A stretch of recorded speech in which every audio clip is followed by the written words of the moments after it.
Vamos seguir, irmãos. O nosso tema de hoje é por que fui salvo? Nós vamos entender por que nós fomos salvos. Nós falamos bastante sobre salvação, sobre graça. Nós cantamos sobre graça aqui. O tempo passado, domingo retrasado, nós cantamos sobre graça, pregação sobre graça. Hoje nós cantamos novamente, mas vamos ver um pouquinho mais sobre salvação, sobre a graça de Deus. E já convido os irmãos a abrirem no livro na carta de Efésios, capítulo 2. Nós faremos a leitura do versículo 1 ao versículo 10.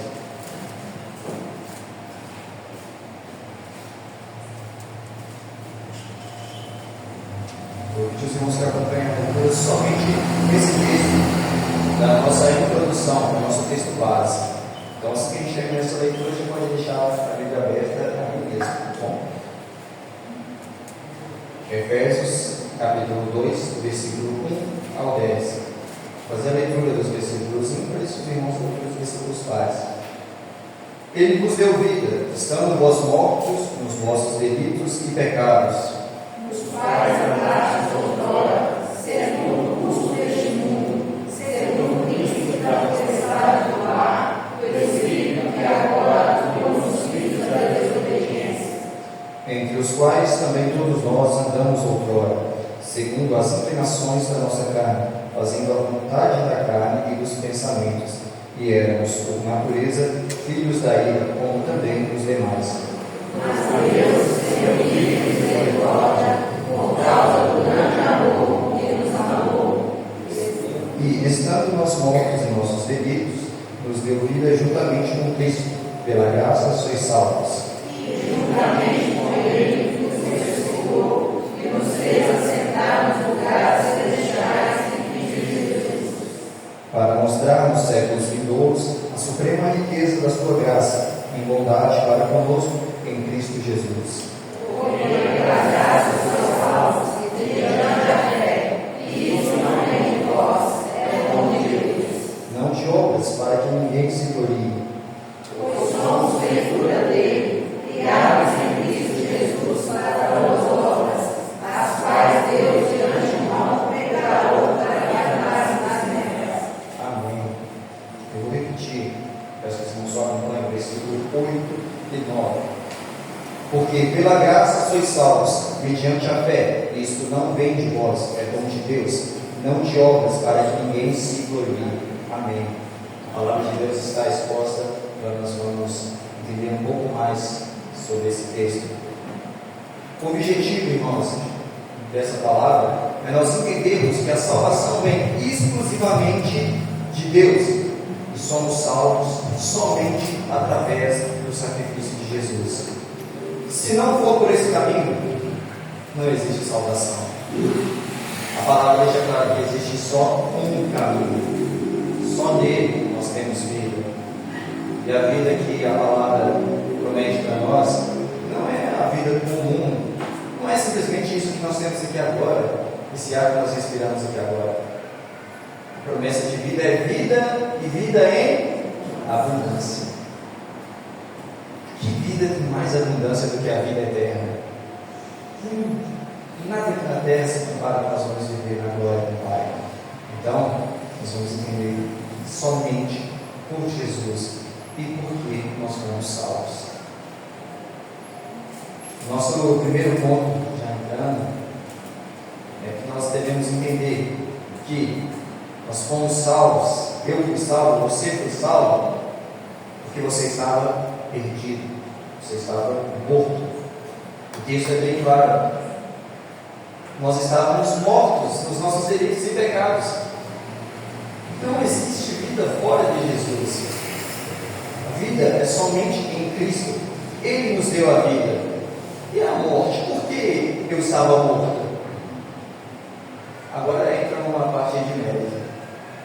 Se fosse pregar a legalmente aqui, não é o caso, sabe o que nós escolheríamos? A morte.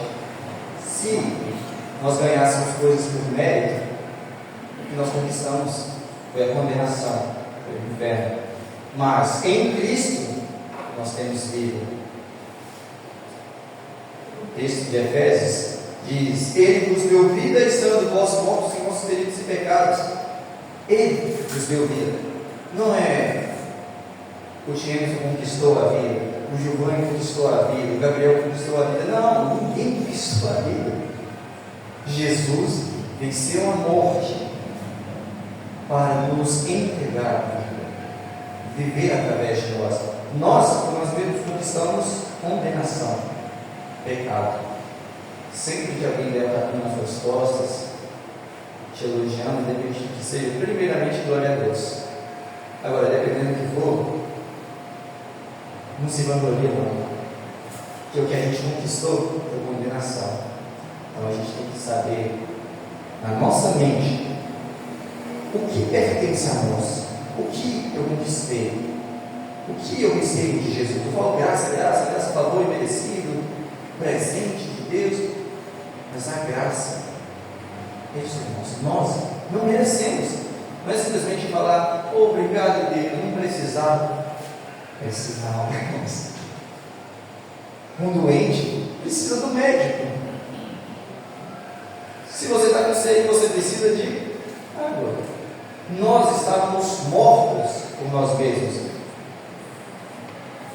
O Deus Criador, nos conhecendo melhor que nós mesmos, o que Ele nos deu? Vida. Vida em abundância em Cristo Jesus. Mateus capítulo 9, versículo 12, não precisa ler, diz: os sãos não precisam de médico, mas sim os doentes. Conhecendo a palavra, conhecendo o Deus que nós servimos, tudo de que nós percebemos, nós estamos doentes. Por quê? Porque o pecado habita em nós. O pecado corrompe a nossa natureza, ao ponto da palavra dizer que a nossa justiça não passa do trapo de lixo, do trapo de imundícia. Então, não é por mim. Eu não sou bom. Eu não sou são. Eu sou doente. Preciso do médico. E o médico dos médicos tem um nome: Jesus Cristo. Ele veio e agora a cura que nós precisávamos, a vida que nós precisávamos, Ele nos entrega de mãos abertas. Porque nós estávamos mortos, mas Ele nos deu vida. Segundo ponto, para nós entendermos por que nós fomos salvos, sabe por quê? Eu, você, nós não somos capazes de nos salvar. Nós entendemos que precisamos da salvação. O doente precisa do médico. Nós, criaturas, necessitamos do nosso Criador. Então, nós não somos capazes de nos salvar. Sabe por quê? O céu não é lugar de autossuficiente. O céu não é lugar de arrogância, de prepotência. O céu é lugar de salvação. Se eu não recebo a salvação que vem de Deus, como eu vou estar no céu que Ele prometeu? Não há essa possibilidade. Então eu preciso conhecer que eu não sou capaz de me salvar somente por Cristo, somente a salvação que vem de Deus. Romanos 3:23 diz: pois todos pecaram e carecem da glória de Deus. Os irmãos repetem comigo a segunda palavra: pois todos. Aí ficou bem claro. Não tem um que é muito bom, outro que é médio, um que é mais ou menos para menos, um que é ruim, um que merece, um que não merece. Não. Todos pecaram e carecem da glória de Deus. Todos. Romanos 3, versículo 10 diz: como está escrito, não há justo nenhum sequer. Não há quem entenda, não há quem busque a Deus. Versículo 12: todos se extraviaram, a uma se fizeram inúteis, não há quem faça o bem, não há nenhum sequer. Versículo 20: visto que ninguém será justificado diante dele por obras da lei, em razão de que pela lei vem o pleno conhecimento do pecado. O que está dizendo aqui, irmãos? Quando nós tentamos nos justificar, sabe o que acontece? Fica mais escancarado ainda o nosso pecado. É aquela mentira que quanto mais você tenta explicar, mais claro fica que é uma mentira. É uma criança tentando mentir. A criança não sabe mentir.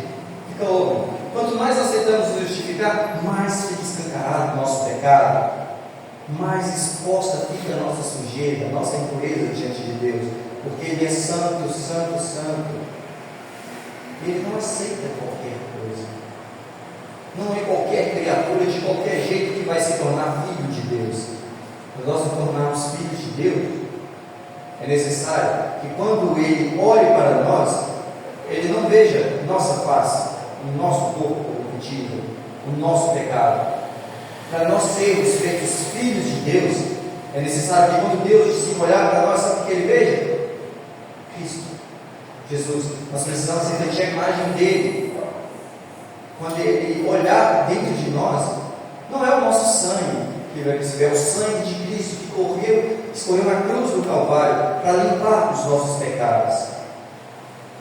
O sacrifício de Jesus, que é o meio como nós somos salvos, irmãos, é como se fosse, para ficar bem fácil de entender, Deus está olhando para nós, só que a visão está embaçada, está suja, não dá para enxergar. Só que aí, o sangue de Jesus, como se fosse um óculos, agora eu estou vendo filhos e filhas que Jesus pagou o preço por eles na cruz. Então, irmãos, por nós mesmos, pela nossa justiça, pelo nosso mérito, eu sigo a lei, eu sou honesto. Não, eu juro sempre que eu posso, todo mundo. Eu sou um bom filho, eu sou um bom marido, eu sou um bom pai, eu sou um ótimo funcionário. Quando me entregam um troco errado no supermercado, eu devolvo. Não é só por isso. Nós não somos salvos por obras. As nossas obras deixam mais claro ainda que nós precisamos ser salvos. Não é através dela que nós somos salvos. A palavra deixa bem claro. Nós fazemos boas obras, sabe por quê? Porque nós fomos salvos. Amém. E é pregado ao contrário hoje em dia. Faça boas obras para você ser salvo. Pague as indulgências para você ser salvo. Não, você vai ter que fazer um propósito assim. Você vai ter que repetir essa oração, essa reza tantas vezes. Não, você vai ter que entregar um tanto de oferta. Não, você vai ter que assumir um cargo. Não é nenhuma obra. Não é por nada que você faça. Como o pai até falou aqui antes de passar o microfone, não há nada que você faça para Deus te amar mais. Mas também não tem nada que você deixe de fazer para fazer Deus te amar mesmo. Nada. Deus te ama porque Ele te ama, porque Ele é Deus. Ele te escolheu, não é pelo que você faz. A graça é um valor não merecido. Em nenhuma hipótese se veja merecedor da graça de Deus, porque nós conquistamos a condenação. Não é isso que Deus está oferecendo. Deus 19, 25 e 26. Ouvindo isto, os discípulos ficaram grandemente maravilhados e disseram: sendo assim, quem pode ser salvo? Jesus, fitando neles o olhar, disse-lhes: isso é impossível aos homens, mas para Deus tudo é possível. Fica complicado, né, irmãos? Eu não mereço. Tudo que eu faço deixa mais claro ainda que eu não sou merecedor. Quem pode ser salvo? Quem pode se salvar? Todos pecaram, carecem da glória de Deus. Quem pode ser salvo? Aí está chato. Ninguém por si mesmo pode ser salvo. Mas Jesus disse: mas para quem? Para Deus tudo é possível.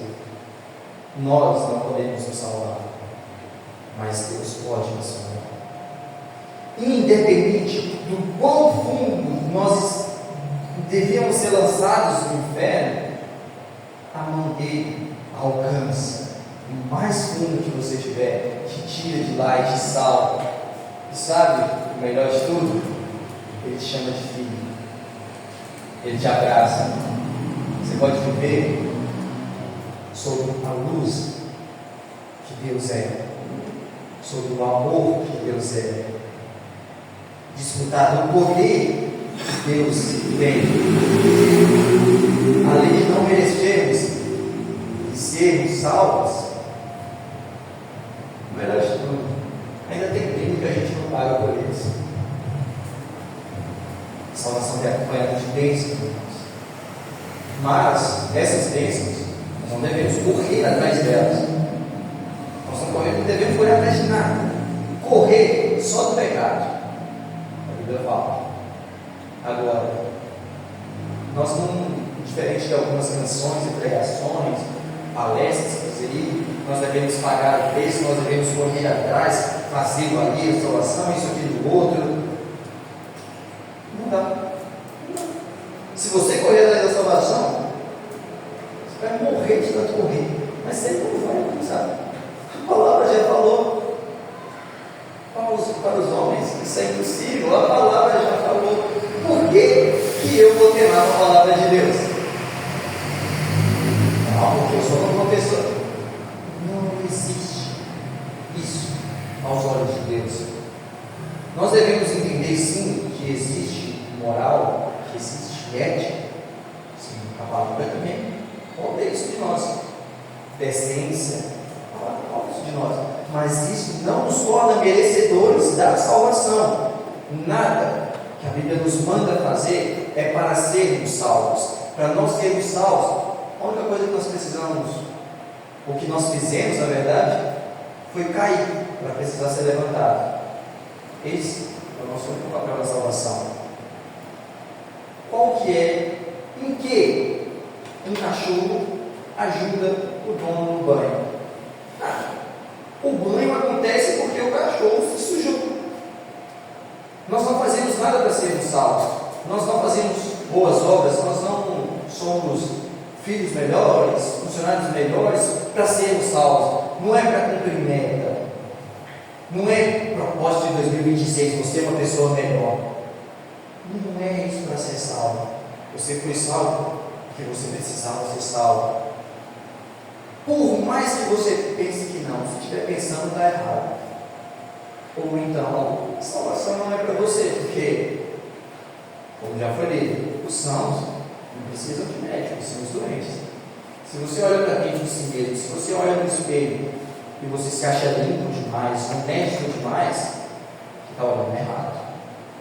Ou você não está preocupado com salvação. Essa é a verdade. Porque quando eu entendo que eu preciso da salvação que Jesus conquistou na cruz, eu entendo que Ele me salvou porque eu estava perdido, porque eu não tinha capacidade de me salvar. Existem inúmeras ilustrações, eu não vou contar inteira aqui agora, para a gente poupar o tempo, mas tem uma ilustração de um rapaz que estava num naufrágio, gente, algo assim, e ele ficava pedindo a Deus, meu Deus, salva. Passava o bote, entra aqui. Não, Deus vai dar. Passava o helicóptero, joga uma escada, sobe. Não, eu jogo dentro das coisas. Nós devemos entender que nós precisamos, que Deus nos dá muitas oportunidades, nós percebemos que nós somos falhos, e essa agora é uma delas. Que nós entendemos, eu não sou capaz, você não é capaz de se salvar.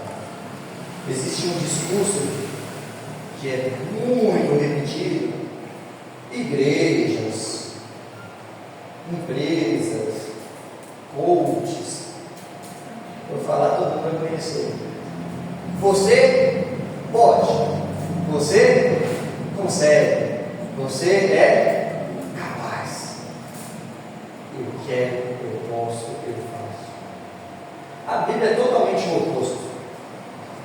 Todas essas frases, clichês de autoafirmação que o mundo tem, na Bíblia está tudo o contrário. Pode procurar, vai achar. Pode procurar inúmeros ditados populares aí que você escuta toda semana, a vida toda. A Bíblia está ao contrário, tirando-se e copiam a Bíblia. Mas essas palavras todas aí, que fazem encher o ego, que fazem encher a bola do homem, que fazem você olhar no espelho e não ver nenhuma sujeira, se achar honesto demais, perfeito demais, achar que não precisa de ajuda, que não precisa de médico, você está dizendo tudo o contrário da Bíblia. Procura e vai achar. Atos dos Apóstolos, capítulo 4, versículo 12. E não há salvação em nenhum outro, porque abaixo do céu não existe nenhum outro nome dado entre os homens, pelo qual importa que sejamos salvos. Por qual nome importa que nós sejamos salvos? Jesus. Não há nenhum outro. Eu não vou ser salvo pelo nome do meu pai, não vou ser salvo pelo nome da minha esposa, pelo nome do meu filho, pelo nome do trabalho que eu levo, pelo nome do presidente do meu país, por isso, por aquilo outro. Nada, nenhum outro nome importa pelo qual sejamos salvos. Não há salvação fora do nome de Jesus. Mas outra frase que tem no mundo é: todos os caminhos levam a Deus. Os caminhos são diferentes, mas destinam ao mesmo. Mentira. A palavra diz: só pelo nome de Jesus. Jesus diz: eu sou o caminho, a verdade e a vida. Ninguém vem ao Pai senão por mim. Por ninguém. Jesus está falando isso. Somente Ele na vida. Somente Ele é o caminho. Ele não é um caminho. Não. Ele é o caminho. É um. Só um. Se você não está nele, o destino é outro. É bem claro, irmãos. É como se fosse ir para frente ou ir para trás. Se eu for para trás, eu vou ativar com a parede. Se eu for para frente, eu vou para a porta. Não tem como eu ir para lá e chegar lá. Não. Se eu pegar um caminho diferente, o destino, a chegada é diferente. Se eu estou vivendo por meio de qualquer outro caminho que seja, não é o caminho da salvação. Não há essas de caminhos diferentes. Não há esse de chegar a Deus de todas as formas. Não. Na Bíblia nós temos exemplos de quando tentam até oferecer algo a Deus de uma forma que não é a que Ele ensina, que Ele ordena, Ele não aceita. Por isso que quando nós cantamos, a gente tem que seguir mesmo a ordem da Bíblia. Deus procura adoradores que o adorem em espírito e verdade. Se eu estou cantando na mentira, Deus vai receber minha adoração? Não vai. Se eu não estou em espírito, se eu estou com a mente presa demais aqui na terra, nas coisas aqui, das quatro paredes, se eu estou tocando e estou mais preocupado com as notas do violão do que ele receber a minha adoração, se eu fecho os olhos pensando mais na vergonha de viver de olho aberto do que me conectar com Deus, ele não recebe. Porque a forma que ele recebe é a forma dele. E o caminho que leva a ele é só um: Jesus. Somente por esse nome importa que sejamos salvos. Jesus. Agora caminhando para o nosso terceiro ponto. Por que nós fomos salvos? Porque Deus estendeu a sua mão de graça. Eu fui salvo. Não é por ser bonito, por ser feio, por ser alto, por ser baixo, preto, branco. Não importa. Eu fui salvo porque Deus estendeu a mão para mim. Somente por isso. Porque isso é graça. Eu não mereço, mas Ele me deu de graça. Eu não merecia. Eu não conseguiria conquistar, mas Ele me deu. Deus estendeu sua mão para nós. Eu posso escolher pegar ou não pegar na mão dele? Não. Por que não, Gabriel? Sabe por quê? Porque Ele é o Deus da história e não nós. Se um patrão manda e o funcionário obedece, independente do que for, se um rei dá uma ordem, se o servo não cumpre, ele é morto, preso, torturado. encontrá-lo. Porque Deus não é um Deus. Deus, o Deus único, verdadeiro, seguraria a minha mão e eu teria força suficiente para soltar a mão dele de mim. Por isso, irmãos, não há nada que você faça para ele te amar menos, porque não depende de você. Mas como assim essa história que não dá para eu escolher segurar ou não a mão dele? Por que não dá para fazer soltar? Sabe por quê? João 15,16 diz assim: não fostes vós que me escolhestes a mim, pelo contrário, eu vos escolhi a vós outros, e vos designei para que vades e deis fruto, e o vosso fruto permaneça, a fim de tudo quanto pedires ao Pai, em meu nome, Ele vos conceda. Então a gente entendeu quem que escolhe quem? Você escolheu Jesus, Gil? Você escolheu Jesus, meu Deus? Nem se você quisesse, porque é Ele que te escolhe, Ele que nos escolhe, Ele que nos chama, segundo o propósito dele. Ele nos salvou.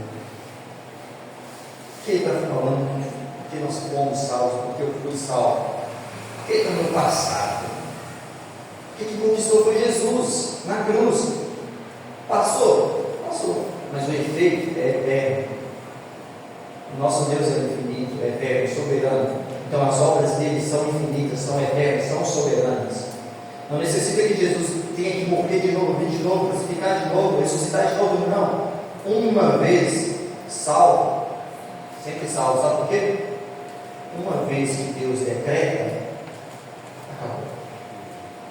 Não tem como me perder depois que Ele me encontra. Se sozinho eu achar que eu estou me guiando, eu vou me perder de novo. Um fato um pouco engraçado: eu sou péssimo de caminhos. Vocês entenderam? Então você sei que você está de florestal, você usa GPS. Não, eu já me perdi em florestal, se vocês têm ideia. Só tão ruim que andando eu confundi, eu estou me perdendo em florestal, altamente florestal. Só para vocês verem. Pense. Agora, isso, nós estamos falando de coisas físicas, terrenas, materiais, humanas. Imagina espiritualmente se você consegue se guiar. Imagina se eu conseguiria me guiar sozinho espiritualmente, se eu escolhesse para onde é que eu vou. Você vive em florestal, imagina que está chegando no céu sozinho. Não dá. Imagina. Ainda mais hoje, todo mundo está dependendo de celular para tudo, né? Então, cuidado. Agora imagina no céu. Vai não. João 6,37 diz: todo aquele que o Pai me dá, esse virá a mim. Mas eu aceitei Jesus, eu me converti. Um dia eu entrei na igreja, vi um louvor bacana. O pastor falou: quem aceita Jesus, levanta a mão. Eu fui até Jesus. Por quê? Eu fui na igreja. A igreja é a casa de Deus. Então, eu fui até Deus. Está certo? Todo aquele que o Pai me dá, esse virá a mim. Sabe por que você chegou aqui? Porque Ele te trouxe. Porque Ele te colocou aqui. Não dá para mudar o que Deus entrega. Se numa cidade, num país, num estado, se o presidente dá uma ordem, você tem que cumprir. Se o prefeito dá uma ordem, você tem que cumprir. Se o estado fala uma coisa, você tem que obedecer. Imagina você não ir para onde Deus mandou você ir. Não dá, né? Tem isso na Bíblia? Tem isso na Bíblia. O profeta, Deus falou: vai para ali. Vou não. Vou pegar um navio e vou para outro lugar. O que aconteceu? Lançado no navio, foi parar onde? Dentro da barriga do peixe. Qual foi a chegada dele, o destino dele? Nínive. Deus mandou ele para onde? Nínive. Ele falou que ia? Não. Mas, como assim? Deus não me deixa escolher o caminho? Deixa não. Ele é Deus. Você não sabe seguir sozinho. Se Ele não estender a mão para você, você se afoga, você fica perdido. Nós estávamos perdidos. Agora, um último porquê. Eu fui salvo porque eu estava perdido, estava morto. Ele me deu vida. Eu fui salvo porque eu não sou capaz de me salvar. Então, Ele veio e estendeu a mão para mim. O que eu faço agora? Fui salvo. Recebi a graça de Deus. Agora, todos nós que recebemos essa mensagem, nós temos mais uma missão, mais uma obrigação: espalhar essa salvação. Eu fui salvo, não foi simplesmente para estar aqui falando hoje para vocês, ou outro domingo. Não fui salvo para tocar violão, não fui salvo para cantar, para tocar bateria. Não foi para isso que eu fui salvo. Eu fui salvo primeiramente para glorificar o nome dele, eternamente, hoje, sempre. Glorificar. Esse é o propósito principal do homem. Mas, e essa missão? Antes, nós estávamos perdidos. Ele teve compaixão de nós. Ele nos amou. A Bíblia fala que Ele nos resgatou. Sabe para quê também? Para nós sermos instrumentos de resgatarmos mais almas, espalharmos a mensagem. Isso é o Evangelho pelo qual Jesus morreu para nós. Jesus não morreu por você para você passar o domingo tranquilo, dormir até mais tarde, e a hora do culto, acabou o culto, aqui tem isso legal, vou bacana, vou para casa, eu volto. Não foi para isso que Jesus te salvou. Nossa, entendi esse texto, eu li a Bíblia um pouquinho em casa e entendi, bacana, mais conhecimento para mim. Não é só mais conhecimento. O conhecimento da palavra de Deus deve ser espalhado. Nós não fomos salvos para sermos inúteis, para ficarmos calados, parados. Não. Nós devemos anunciar. Tia, se eu te mostrar uma música boa, o seu como música que você gosta, o que você vai fazer, tia? Você vai aprender. Aí você aprender, você vai cantar, mas a gente vai ouvir. Você vai querer colocar ela na igreja. Se eu mandar uma música legal para o Gil vai ouvir. Se ele gostar, o Gil vai mandar para o Gabriel vai mandar para o Lucão vai mandar para o... E aí vai. Quando nós recebemos algo bom, a gente passa para frente. E o que há de melhor na nossa vida do que o dono da vida? Ele é o dono da vida. Nós temos nada. Quando temos algo que Ele nos dá, sabe por quê? Porque Ele é o nosso bem maior. Nós precisamos todo dia dessa salvação que vem dele. Pela graça sois salvos, mediante a fé. Isto não vem de vós, é dom de Deus, para que ninguém se glorie. Essa é a mensagem de hoje, irmãos. Não precisa de muito mais palavras, porque eu creio que todo mundo entendeu. Pela graça nós somos salvos, e por nós mesmos não somos capazes de nos salvar. Nunca olhe para si mesmo e pense que está bom, pense que está perfeito, pense que você é justo, pense que você merece. Você não merece, você não é bom. Pronto. Jesus tirar dele, chamar de médico, chamar de bom, a ninguém chamei de bom, senão o Pai. Então eu não vou sair me achando o bom, não. Os sãos não precisam de médico. Não vou sair achando que eu estou saudável demais, que eu não preciso consertar nada. Não. Nossa, teve uma mensagem pesada, falando de tal, não é falando de tal. Deus te trouxe aqui para você ouvir. Nossa, falou hoje sobre pedir perdão, falando de tal, contou uma mentira escrita. Você deve. O simples fato de você achar que você está fazendo algo de bom e querer mérito nisso, deixa mais claro ainda, não um pecador no céu. Então, quando você achar que está sendo justo por você mesmo, pode ver, não está assim. Somente pela graça. Jesus é o caminho, a verdade e a vida. Ninguém chega ao Pai senão por Ele. Não há outros caminhos, não há vida fora de Jesus. E não há outro nome pelo qual importa que sejamos salvos. Essa é a mensagem. Amém. Feche seus olhos, vamos orar. Senhor Deus e Pai, nós lemos a Tua Palavra, nós repetimos a Tua Palavra, nós buscamos mais o Senhor. Cremos que recebemos. Cremos que o Senhor falou conosco, eu sei que o Senhor falou comigo. Nós te pedimos que o Senhor nos ajude, Pai, a viver o que nós falamos, o que nós ouvimos aqui dentro. Que venhamos ser igreja, Pai, não só dentro de quatro paredes.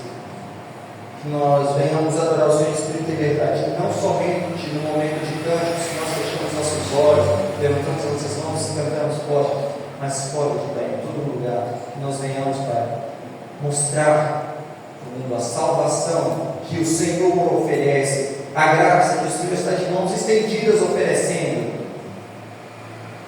Nos torne mensageiros melhores, filhos melhores para o Senhor. Nos ajude, Pai, a entender e enxergar cada dia mais a graça do Senhor em nossas vidas. Nós acordamos pela graça do Senhor, nós trabalhamos por graça do Senhor. Qualquer recompensa aqui na terra que nós possamos receber, em graça do Senhor. Obrigado, Pai, pela sua graça, porque em tudo há graça. Obrigado. Nós oramos e pedimos, Pai, que o Senhor continue nos ajudando, nos abençoando, hoje e sempre. Amém. Amém. Amém. Salve a palavra.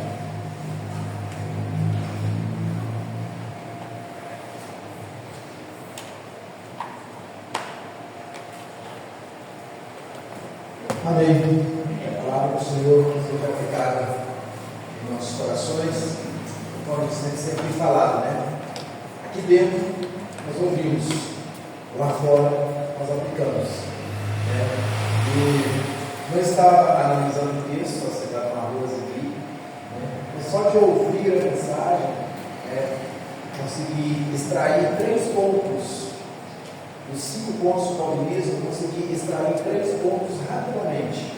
Nós ouvimos sobre a depravação total do homem, nós ouvimos sobre a eleição incondicional de Deus, e nós ouvimos sobre a graça irresistível de Deus. Por que eu estou falando isso? Porque a partir de janeiro, já está batendo as portas aí, nosso culto é virado, sábado e quarto, mas a próxima semana eu vou iniciar uma série de estudos sobre as principais doutrinas reformadas, em especial doutrinas da Igreja Presbiteriana do Brasil. Tá? Então, a primeira delas, vou começar trabalhando com a igreja, eu já comentei isso com alguns presbíteros já, que é a questão do batismo infantil. Né? Por quê? Porque é uma doutrina da nossa igreja que às vezes ela é distorcida aí fora. As pessoas de outras igrejas distorcem essa doutrina e dizem, tu pode batizar criança, então nós vamos começar só a não fazer, eu não vou fazer como a gente fez nas outras vezes. Eu não vou fazer um estudo só, tá? Porque a gente pretende trabalhar isso mais profundo agora, de forma bem mais ampla mesmo, tá? Bem mais extensa. Então, quando nós retomarmos aí os estudos bíblicos de quarta-feira, nós já vamos começar a estudar profundamente as doutrinas reformadas. A primeira delas que nós vamos estudar é o que chama pedobatismo, que é sobre o batismo infantil.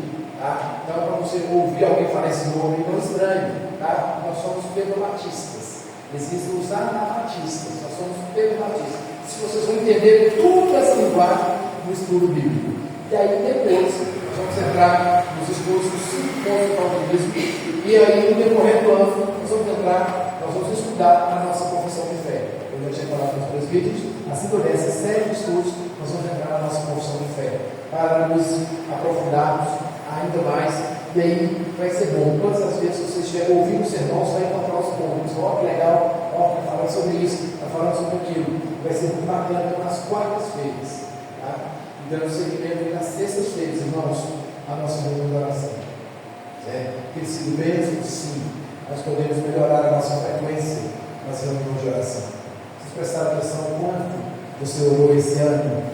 Você poderia dizer assim: Senhor, eu gostaria que minha vida de oração de 2026 fosse igualzinha a de 2025. Você seria capaz de dizer isso? Irmãos, o primeiro culto pela igreja primitiva, com mais ou menos 120 pessoas, esse primeiro culto, na verdade, a ascensão de Cristo tinha mais ou menos, ou melhor, foi o culto desse, mas o primeiro culto da igreja primitiva não foi um culto como esse de domingo ou como os do domingo, foi uma reunião de oração. O povo tinha aquele prazer de orar. E às vezes a gente para, poxa, eu estou passando tanta coisa na minha vida, por que isso, por que aquilo outro? Mas você tem que se perguntar, você tem orado? Você tem levado uma vida de oração? Não é só a sua casa, na igreja também. Na igreja também. Você tem compartilhado, você tem recebido a oração de outras pessoas. E na igreja nós fazemos isso. Nós oramos uns com os outros e uns pelos os outros. Tá? Então nós temos feito isso. Quarta-feira, estudo bíblico. Sexta-feira, reunião de oração. Domingo pela manhã, escola bíblica dominical, a melhor escola do mundo. E à noite, como agora, nosso culto de louvor e adoração ao nosso Deus. Então fique aí, esses são os nossos principais avisos, mas lembrando que na quarta-feira, quarta passada, nós não tivemos culto, porque foi véspera de Natal.